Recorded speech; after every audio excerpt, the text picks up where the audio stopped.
Քննչական կոմիտեից հաղորդում են, որ Արագածոտնի թեմի առաջնորդի նկատմամբ հարուցվել է հանրային քրեական հետապնդում ընդրական իրավունքի իրականացմանը խոչընդոտելու եւ հավաքին մասնակցելուն հարկադրելու, նաեւ նյութապես շահագրգռելու հոդվածներով։ Քննչականը հաղորդում է նաեւ, թե թեմի առաջնորդը դիվանապետի օժանդակությամբ WhatsApp հավելվածում ստեղծված խմբային նամակագրության միջոցով թեմի հոգեվորականներին հարկադրել է եկեղեցական զգեստով մասնակցել հավաքներին, պահանջելով մասնակցության փաստը վկայող լուսանկարներ։ Արագածոտնի թեմի առաջնորդի նկատմամբ որպես խափանման միջոց կիրառվել է կալանքը, իսկ դիվանապետի նկատմամբ տնային կալանքը։ Քրեական վարույթը մեղադրական եզրակացությամբ ուղարկվել է հսկող դատախազին։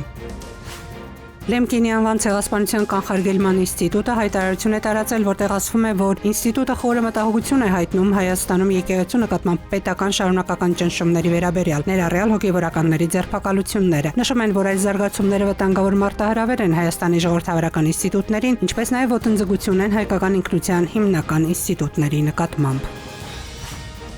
Այսօր առավոտյան ժամը 8:49-ին ճգնաժամային կառավարման ազգային կենտրոն ահազանգ է ստացվել, որ Երևանի Մազմանյան փողոցում գտնվող առևտրի կենտրոնում այրվում է էլեկտրական վահանակ։ Դեպքի վայր է մեկնել փրկարարների 2 մարտական հաշվարկ, պարզվել է, որ հրդեհը բռնկվել է առևտրի կենտրոնի 4-րդ հարկում։ Հրդեհը մարել են առավոտյան 9:09-ին։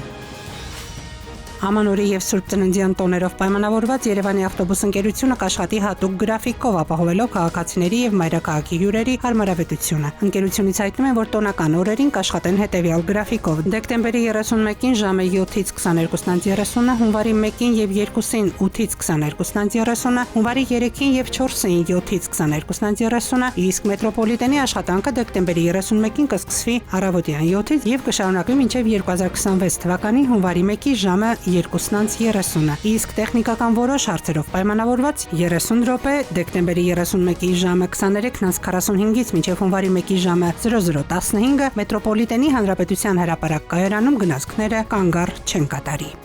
Սիրանուշ Մուրադյան, ժամը լրատվական։